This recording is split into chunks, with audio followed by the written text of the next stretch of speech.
Monday. I hope this day finds you well. I just want to come on and talk a little bit about this whole flag situation, disrespect to the flag or standing for the national anthem, and how people have been responding to that. Doesn't know what this is? It's a DD Form 2. It's actually a Uniformed Services Retired ID card. So yes, I am a U.S.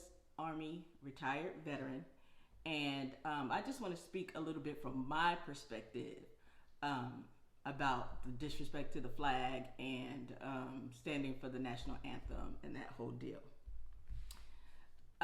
First, just a little bit about what I found out or what I know about the flag and the Pledge of Allegiance, and we'll talk about the pledge first. It was written in 1892 by a socialist minister named Francis Bellamy. In 1923, the flag of the United States of America was added. Before that part wasn't in there, and then it changed again in 1954 in response to the communist threat of the times. You hear that? The communist threat of the times. President Eisenhower encouraged Congress to add the words "under God," and that's the way that we say it today. So it's "I pledge allegiance to the flag of the United States of America," yada, yada, yada. Section 4 of the flag code requires, people in uniform to stand at attention facing the flag with your right hand over your heart. When you're not in uniform, you're to remove your headdress, which is your hat, and put your right hand over your heart. When in uniform, you are to stand silently, face the flag, and salute. And so that was the requirement when I was in uniform. I think for me, the biggest thing about this whole thing is, what are we talking about? And from my perspective, we're talking about honoring pledges, honoring oaths, honoring,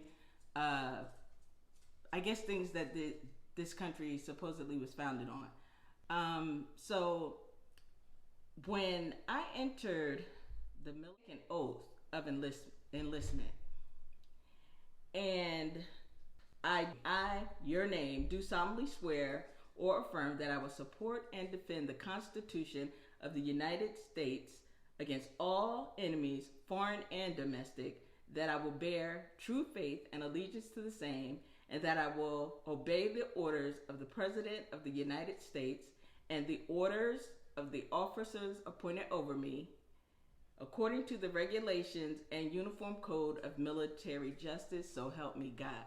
So for me, the one important thing that stands out in this to me is that I will obey the orders of the President of the United States and the orders of the officers appointed over me. Okay, so you take that oath when you enlist, and you say that you will obey the orders of the President and the orders of the officers appointed over you. However, there's a stipulation in the regulation that says that if the order is an illegal order, you don't have to obey it. So basically, you will obey the President and the officer appointed over you with legal orders. So yeah, there's that. And in talking about the whole disrespecting the flag and all that disclaimer out there, I don't agree with what I hear a lot of people saying. You're pledging your loyalty to the United States. So I just broke it down just to kind of see what exactly we're supposed to be pledging our allegiance to. So I pledge allegiance to the flag. The flag is a symbol of the United States. So what we're saying is, we formally promise our loyalty and devotion to the symbol of the flag, which represents the United States of America. So we're saying that we pledge our allegiance, or we formally promise our loyal devotion to the United States of America, one nation or one territory with one or more nationalities, under God, that can't be divided, with freedom, the enjoyment of various social, political, or economic rights and privileges, and impartial treatment fair treatment of conflicting claims, or assignment of merited rewards and punishment. So you don't have to worry about being treated unfairly when it comes to rewards or punishment for all, which means everybody. So for me, this is no different than any other pledge that you make to someone or to a symbol. And when I thought about it, I thought about, okay, marriage. Let's just say it's a marriage. So it's a marriage between us and the United States. The minister say, with this ring I thee wed. So the ring is a symbol of the promise that you're making. I just think that, like, when you're looking at the flag as a symbol, there's a responsibility of the other party of that pledge to keep their side of the agreement. And I guess I think about it like when looking at it as a marriage, when a marriage is dissolved, when two people or one party breaks the promise that they made, you don't walk around still wearing the symbol of that marriage. You don't still walk around with a ring. And I look at that the same way as with the flag. If your pledge of allegiance is to the flag, the symbol of the United States of America, and the United States has broken their side to provide you with freedom of enjoyment of various social or political rights and privileges and fair treatment and conflicting claims, I think that side has now broken or has, dissolved the agreement in that pledge. And so therefore, I don't think that the other party or parties to that pledge should be bound to continue their allegiance to the promise that the other side broke. Again, I was thinking about the athlete, the NFL player that pretty much was blackballed for kneeling. And if anybody knows me, I am definitely not a sports fan. Like, I have no idea who anybody is. And the only reason I know about Kaepernick is because of the whole issue around the flag. And that's what caught my attention. The fact that he was protesting kneeling, because of the injustices that black people are facing in this country. And, just a big uproar about him kneeling and exercising his First Amendment right, let's say that first, to freedom of speech or freedom of expression in this country. First of all, children in school aren't even required to participate in the pledge or the national anthem. If they choose not to stand, if they choose not to participate, they don't have to. So to me, the whole thing with this athlete is just really should have been null and void, because if the children don't have to or not forced to do it, why should he be forced to do it? Before 2009, the national anthem was played while the athletes were in the locker room. They weren't even on the field when the national anthem was played. And they say it's the reason they switched it to playing it while they're on the field is because of television networks and sponsors wanted them to have the players out on the field while it was playing. And one of those sponsors just happened to be the National Guard. I think that his peaceful protests, his freedom of speech was violated. And for those that said that he was disrespectful to veterans and to the military, I did not feel disrespected. Now, I can't speak for all veterans. I can only speak for myself, who my whole career was the Army. That was the first real job that I ever had. And I was devoted and dedicated to that service while I was in there. I left my family for months at a time and, didn't complain because I knew that was what I had signed up for. But if someone had given me an illegal order, I wasn't going to follow it. Simply because I didn't have to. So again, there are rules and there are regulations in place for a reason, and he did not break any of those rules and regulations. There's no rule that requires the players to stand during the anthem. So therefore, there's no rule prohibiting what Kaepernick did. Like, there's nothing there that says he could not kneel during the anthem um, for any other organization. It requires players to be on the field during the anthem again after 2009, and it does not mandate that they stand. It only encourages that veterans' perspective. They owe my man some coin.